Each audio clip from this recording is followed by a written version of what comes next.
శ్రీ గురుభ్యో నమః. ఓం నమో నారాయణాయ. తొలి ఏకాదశి, శయన ఏకాదశి అంటే మీకు తెలుసా? తొలి ఏకాదశి అంటే ఉపవాసం అని అందరికీ తెలుసు. కానీ తొలి ఏకాదశి ఎందుకు అంత పవిత్రం తెలుసుకుందాం. ఈ ఒక్క రోజున శ్రీ మహావిష్ణువు యోగ నిద్రలోకి ఎందుకు వెళ్తారు? ఈ రోజున చేసిన ఒక్క పూజ, ఒక్క నామస్మరణ కూడా ఎన్నో జన్మల పుణ్యాన్ని ఇస్తుందని శాస్త్రాలు చెబుతున్నాయి.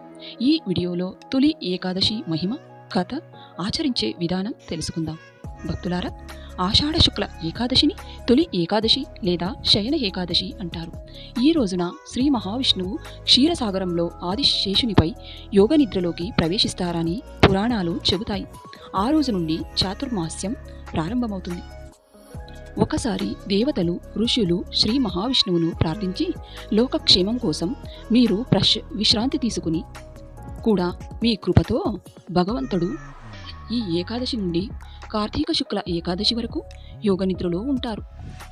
కానీ నన్ను భక్తితో స్మరించిన వారిపై నా కృప ఎల్లప్పుడూ ఉంటుంది అని వరమిచ్చాడు.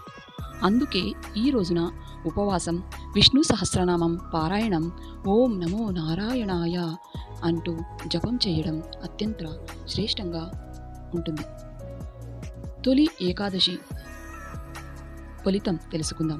భక్తులారా, పాపక్షయం కలుగుతుంది. తొలి ఏకాదశి నాడు పాపక్షయం కలుగుతుంది. ఇంట్లో శాంతి, ఐశ్వర్యం పెరుగుతాయి.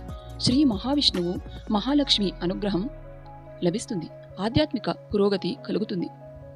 తొలి ఏకాదశిని భక్తి శ్రద్ధలతో ఆచరించి శ్రీ మహావిష్ణువు అనుగ్రహాన్ని పొందండి. ఈ సమాచారం మీకు నచ్చితే వీడియోను లైక్ చేసి మీ కుటుంబ సభ్యులతో పంచుకోండి. మరిన్ని ఆధ్యాత్మిక కథల కోసం మా ఛానల్ని సబ్స్క్రైబ్ చేయండి.